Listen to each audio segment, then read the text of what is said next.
Bismillahirrahmanirrahim. Assalamu alaikum, dear students.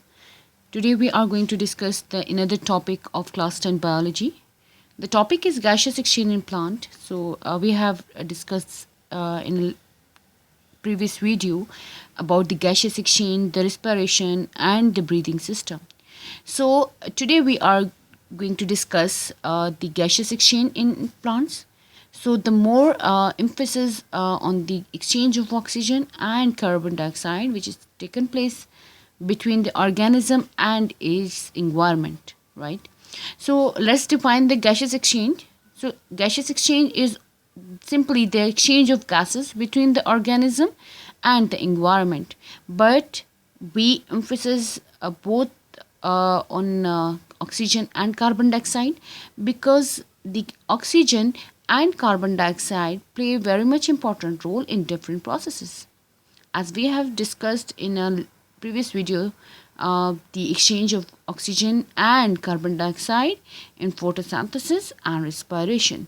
So when we talk about the gaseous exchange, it means the exchange of oxygen and carbon dioxide between the organism and its environment. So this is known as gaseous exchange, right? So it occurs by the process which is known as diffusion. Now what does it mean? What is diffusion? So diffusion is the movement of molecules from high concentration toward the low concentration, right यानी high concentration यानी वो molecules जो एक side पे high concentration, for example look at this is the concentration of molecule, right?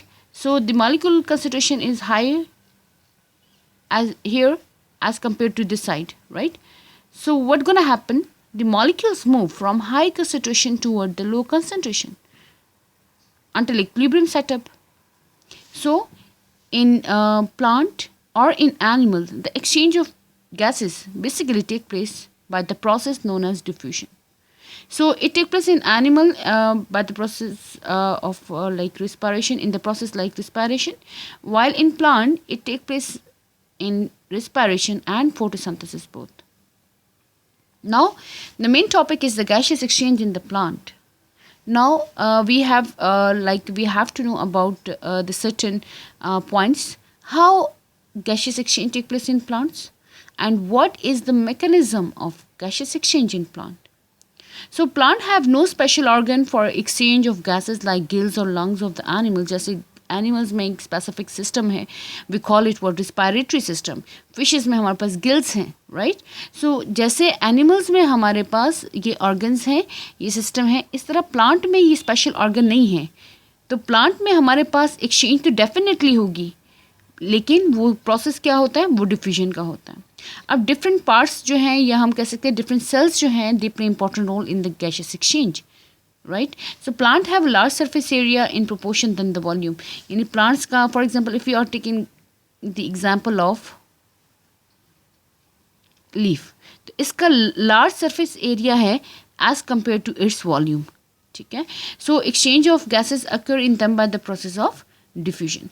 Now parts of for gaseous exchange are, number one is the epidermis. Epi mean above, dermis mean layer or skin. So it is the outer surface of the root, stem and leaf, right? आपके पास अगर चाहे root है, stem है, leaf है, उसका outer surface जो है, outer layer जो है, तो उसको हम कहेंगे epidermis, ठीक है? So this layer allows gaseous exchange between the inner cell. मतलब ये आपके पास फॉर एग्जांपल ये लीफ का आउटर लेयर है, ठीक है? ये एपिडर्मिस हो गया एंड ये अपर एपिडर्मिस हो गया, upper epidermis, and this is the lower epidermis, right? And gaseous exchange इसके सरफेस के ज़रिए होगी, मतलब गैसेस इन एंड आउट होंगी इस सरफेस के ज़रिए and by the process of diffusion, right? So inner cells जो हैं ये यहाँ तक ऑक्सीजन कैसे आ रही है और यहाँ से बाहर कैसे जाएगी, सो ये जो है आपके पास डिफ्यूजन के साथ होगा. तो ये सरफेस जो है एपिडर्मिस जो है they play important role in the gaseous exchange. At some part like they contain the thick waxy layer called cuticle. अब ये आपके पास सरफेस है, इसके ऊपर हमारे पास एक वैक्सी लेयर होती है. आप लोगों ने यंग लीव्स देखे होंगे, अगर हम उसके ऊपर वाटर का ड्रॉप डालें तो एकदम से वो गिर जाता है. It means they contain a waxy layer, right? तो वो जो क्यूटिकल है जो कि अपर सरफेस पे होती है, हमारे पास वैक्सी लेयर है, तो इसके ज़रिए भी गैशियस एक्सचेंज होती है। एपिडर्मिस के ज़रिए भी हमारे पास गैशियस एक्सचेंज होती है। ठीक है, तो लेटर आगे हम जाके बात करेंगे कि हमारे पास जो स्टोमेटा है वो हमारे पास यहाँ ये लोअर एपिडर्मिस में ज़्यादा होता है। ठीक है, एंड इन पोर्स के ज़रिए भी गैशियस एक्सचेंज होती है। राइट नाउ ओके जी, नाउ हमारे पास एक्वेटिक प्लांट जो हैं एंड यंग रूट्स जो हैं उनमें हमारे पास किसके ज़रिए होता है gaseous exchange? Aquatic plants obtain oxygen from water bye the process of diffusion. जो एक्वेटिक प्लांट हैं वो डिज़ोल्व ऑक्सीजन यूज़ करते हैं, जो कि वाटर में डिज़ोल्व हो चुकी होती है, उससे ऑक्सीजन लेते हैं and by the process of diffusion. The gaseous exchange in young roots through the surface of diffusion. जो यंग रूट्स हैं वो एपिडर्मिस के जरिए गैशियस एक्सचेंज करेंगे। Now we have another part which play important role in the gaseous exchange, this is known as stomata. Right, so leaves के अंदर हमारे पास यंग लीव्स हैं, यंग स्टेम्स हैं। ठीक है, उनके एपिडर्मिस में हमारे पास छोटे छोटे स्मॉल पोर्स होते हैं जिनको हम स्टोमेटा कहते हैं।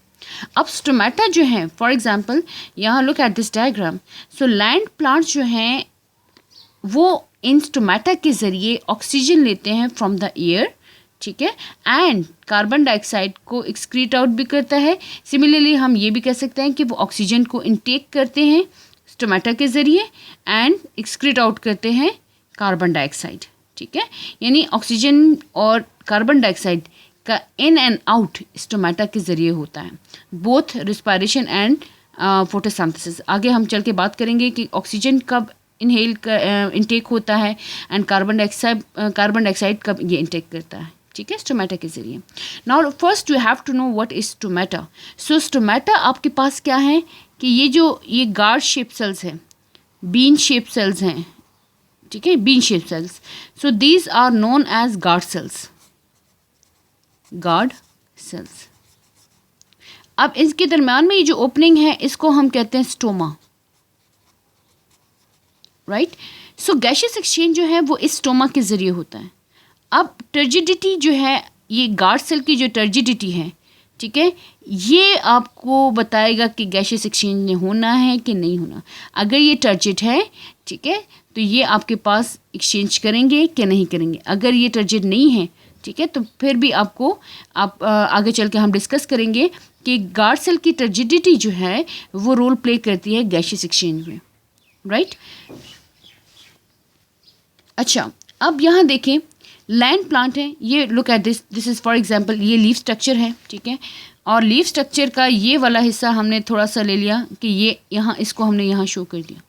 सो ये ऊपर ये डर्मिस है, ठीक है, एपिडर्मिस है, एंड यहाँ पे छोटे छोटे जो हमारे पास क्या हैं, स्टोमेटास हैं। ठीक है, अब स्टोमेटास जो है हमारे पास लार्ज इन नंबर होते हैं, स्मॉल इन नंबर है, लेकिन साइज़ थोड़ा इसका बड़ा है।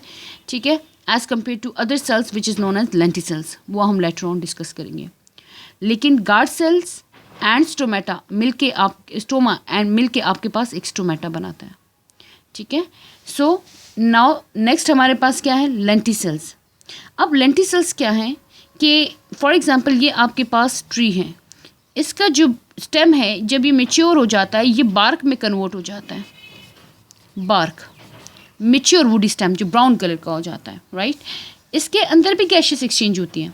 सो यहाँ पे आपके पास छोटे छोटे पोर्स होते हैं and they are large in number, बहुत ज़्यादा छोटे माइन्यूट पोर्स हैं। ठीक है, बार्क ऑफ ट्री, ठीक है, ये ट्री है, उसके बार्क पे आपके पास बहुत सारे छोटे छोटे पोर्स हैं and these pores are known as lenticels. So these are the small pores, they play important role in the gaseous exchange.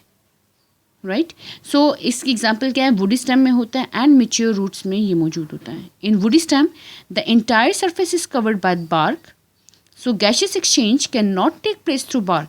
तो गैशियस एक्सचेंज बार्क से तो नहीं हो सकता, लेकिन बार्क के अंदर हमारे पास ये छोटे छोटे पोर्स होते हैं। So mature woody stem, mature wood stem या बार्क उसको हम कहते हैं, and mature root contain small pores called lenticels which allow gaseous exchange with the environment. So lenticels are small in size but large in number. अगर हम stomata and lenticels का comparison करते हैं तो लेंटिसल्स हमारे पास छोटे छोटे स्मॉल पोर्स होते हैं मेच्योर वुडी स्टेम पे, जबकि स्टोमेटा जो है हमारे पास लार्जर सेल्स होते हैं as compare to the lenticels, but small in number, क्योंकि ये लार्जर सेल्स हैं लेकिन स्मॉल इन नंबर में मौजूद होता है। ठीक है, उसके बाद नेक्स्ट है हमारे पास mechanism of gaseous exchange in leaves and young stem, कि यंग स्टेम में गैशियस एक्सचेंज कैसे होता है।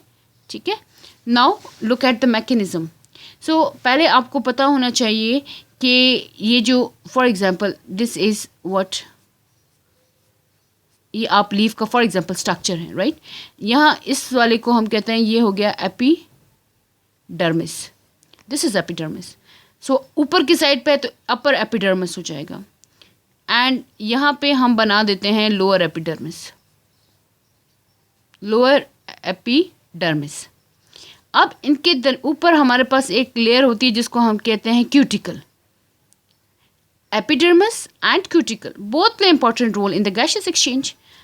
अब यहाँ पे हमारे पास होते हैं ये स्टोमेटा, लोअर एपिडर्मिस में हमारे पास ज़्यादा स्टोमेटा होता है क्योंकि अपर सरफेस तो क्यूटिकल से कवर होता है। ठीक है, अब हमारे पास अपर एपिडर्मिस के बाद एक लेयर आती है जिसको हम कहते हैं मेसोफिल सेल्स। ठीक है, इस तरह के ये मेसोफिल सेल्स हैं। सो मेसोफिल सेल्स के दरमियान में हमारे पास इंटरसेलुलर स्पेसेस भी हैं। अब ये मेसोफिल सेल्स क्या करते हैं, यहाँ इन मेसोफिल सेल्स में हमारे पास क्लोरोप्लास्ट भी ज़्यादा होते हैं, ये फोटोसिंथेसिस में भी रोल प्ले करते हैं। ठीक है, तो जाहिर है जहाँ पे क्लोरोप्लास्ट ज़्यादा है वहाँ पे फूड ज़्यादा बनेगा एंड वहाँ पे रिस्पायरेशन भी ज़्यादा होगा।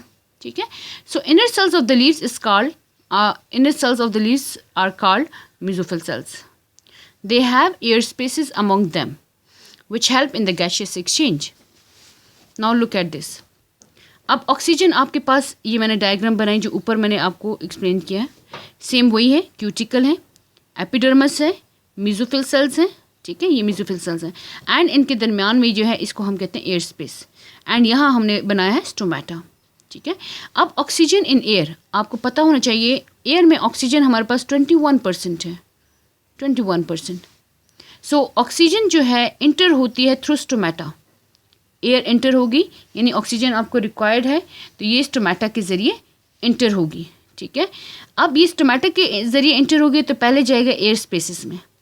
ठीक है, एयर स्पेसिस से जाके इन सेल्स में चली जाएगी। फॉर एग्जांपल ये आपके पास एक मेसोफिल सेल है। सो मेसोफिल सेल्स में हमारे पास यहाँ क्लोरोप्लास्ट भी हैं एंड साथ में हमारे पास माइटोकॉन्ड्रिया भी हैं।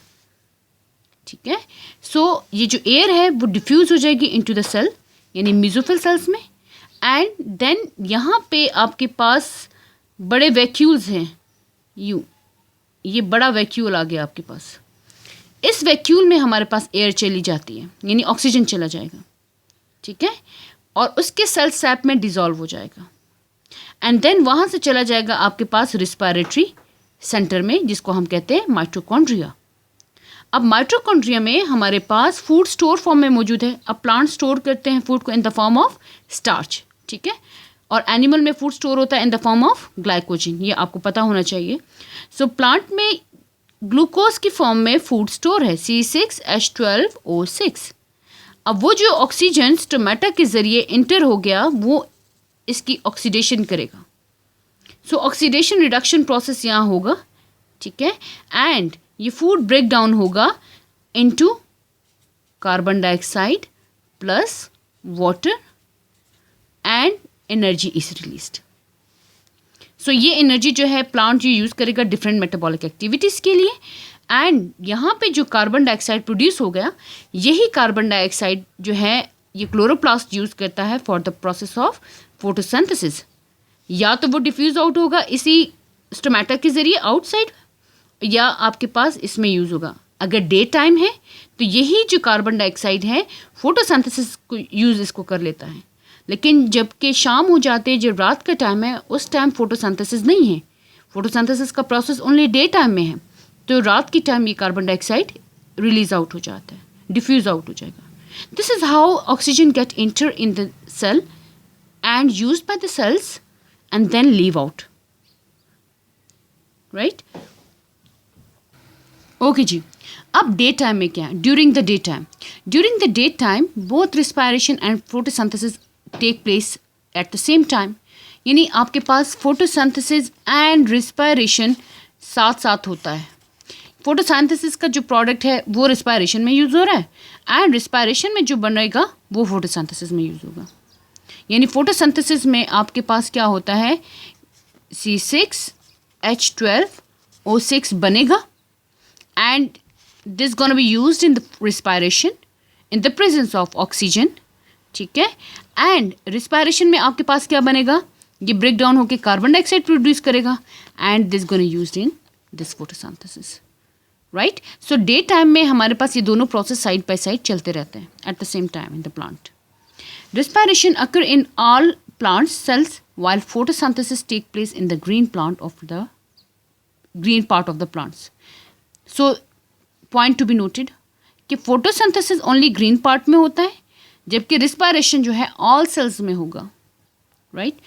Now moving toward the photosynthesis. For photosynthesis, leaves use carbon dioxide from the air as well as from the respiration. अब photosynthesis के लिए तो कार्बन डाइऑक्साइड चाहिए आपको, ठीक है, प्लांट को चाहिए कार्बन डाइऑक्साइड। अब प्लांट उसको एयर से भी लेगा एज वेल एज जो रिस्पायरेशन में जो हमारे पास बन रहा है बाय प्रोडक्ट जो है कार्बन डाइऑक्साइड, वो भी इसमें यूज हो जाएगा, ठीक है। So in photosynthesis oxygen is produced, some of it is utilized in the cellular respiration, right. तो फोटोसिंथेसिस अभी मैंने आपसे जो जिक्र किया कि फोटोसिंथेसिस में जो ऑक्सीजन प्रोड्यूस होता है, ठीक है, इसके लिए आप इसकी इक्वेशन को देखें, carbon dioxide plus water and they will form C6H12O6 plus oxygen. अब ये ऑक्सीजन जो है आपके पास कौन यूज़ करेगा, रिस्पायरेशन के प्रोसेस में यूज़ हो जाएगी ये, ठीक है, जिसको हम कहते हैं सेलुलर रिस्पायरेशन। अब रिस्पायरेशन जब सेलुलर लेवल पे हो, सेल लेवल पे हो, तो उसको हम कहते हैं सेलुलर रिस्पायरेशन, ठीक है।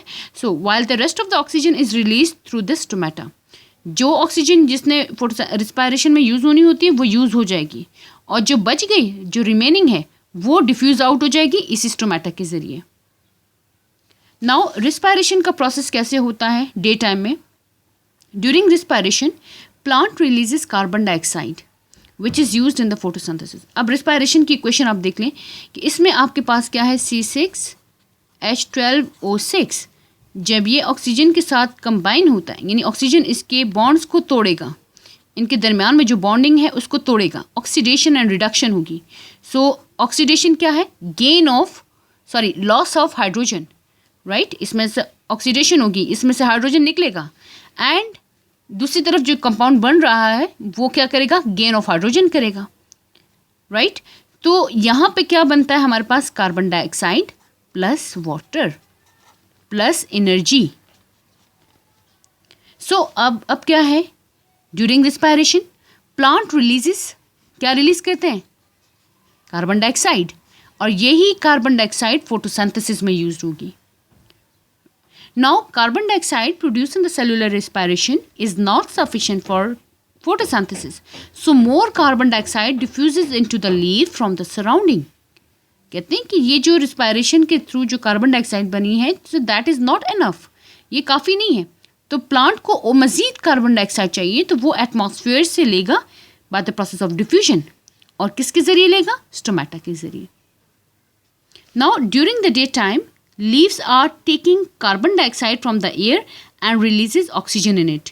सो ये पॉइंट आपने जहन में रखना है कि डे टाइम में प्लांट्स ऑक्सीजन लेते हैं एटमॉस्फेयर से एंड रिलीज करते हैं oxygen in it. Now moving toward the night time. अब नाइट टाइम में हमारे पास प्रोसेसेस कैसे हैं, अब नाइट टाइम है तो इसमें फोटोसिंथेसिस तो नहीं होगा, लेकिन रिस्पायरेशन तो हो रहा है, तो जो फूड आपके पास स्टोर्ड फॉर्म में मौजूद है वही ब्रेक डाउन होगा एंड रात के टाइम पे आपके पास कार्बन डाइऑक्साइड का लेवल ज़्यादा होगा क्योंकि फोटोसिंथेसिस का प्रोसेस नहीं है, और जो स्टोर फूड है वो ब्रेक डाउन हो के क्या बनाता जाएगा, कार्बन डाइऑक्साइड, राइट। इसलिए कहते हैं कि हमें इवनिंग वॉक नहीं करनी चाहिए, हमें मॉर्निंग वॉक करनी चाहिए, फ्रेश एयर को इनटेक करना चाहिए। रात के वक्त हमारे पास जो प्लांट हैं वो कार्बन डाइऑक्साइड ज़्यादा एक्सक्रीट आउट करते हैं और that is not good for our health. ठीक है, तो मॉर्निंग वॉक इसलिए किया जाता है कि वो ज़्यादा अच्छी है और फ्रेश एयर आप इनटेक करते हैं। नाउ अच्छा, the plant gate oxygen from the environment for respiration while diffuse out carbon dioxide through stomata। Night के टाइम पे प्लांट जो हैं वो ऑक्सीजन को लेते हैं इन्वायरमेंट से रिस्पायरेशन के प्रोसेस के लिए। ठीक है, क्योंकि रिस्पायरेशन तो ऑल डे एंड नाइट हो रहा है, हर टाइम हो रहा है। ठीक है, फोटोसिंथेसिस के लिए हमारे पास रिक्वायरमेंट है कि सनलाइट का होना ज़रूरी है। While diffuse out carbon dioxide through stomata, तो रिस्पायरेशन में जो कार्बन डाइऑक्साइड बनेगा तो वो स्टोमेटा के जरिए डिफ्यूज आउट होगा। During night all plant cells are carrying out respiration, रात के टाइम सारे सेल्स जो हैं वो रिस्पायरेशन कर रहे हैं only, no photosynthesis at all. Now look at the diagram. Night time में हमारे पास क्या है कि ऑक्सीजन इनटेक हो रहा है लेकिन रिलीज कर रहा है कार्बन डाइऑक्साइड, जबकि डे टाइम में क्या है कि ये रिलीज जो प्लांट है वो रिस्पायरेशन के प्रोसेस के थ्रू हमारे पास और फोटोसिंथेसिस में, इन दोनों प्रोसेसेस में जो ऑक्सीजन एंड कार्बन डाइऑक्साइड वो यूज़ हो रहा है वो आपस में इंटरचेंज कर रहे हैं। लेकिन अगर एक्सेस है तो दिन के टाइम ऑक्सीजन बाहर निकलेगा, ठीक है, रिलीज आउट होता है, एंड कार्बन डाइऑक्साइड जो है वो यूज्ड होता है। सो यहाँ पे डिफरेंस देख लें कि डे टाइम में ऑक्सीजन रिलीज आउट हो रहा है एंड रात के टाइम पे ऑक्सीजन ज़्यादा यूज़ हो रहा है। ठीक है, एंड नाइट में हमारे पास क्या है, कार्बन डाइऑक्साइड रिलीज आउट हो रहा है जबकि डे टाइम में कार्बन डाइऑक्साइड इन हो रहा है। Right, so this is whole about the gaseous exchange in plant. Hope you understand the topic. Kindly subscribe the channel and share with your friends, and must like the video and press the bell icon. Thank you.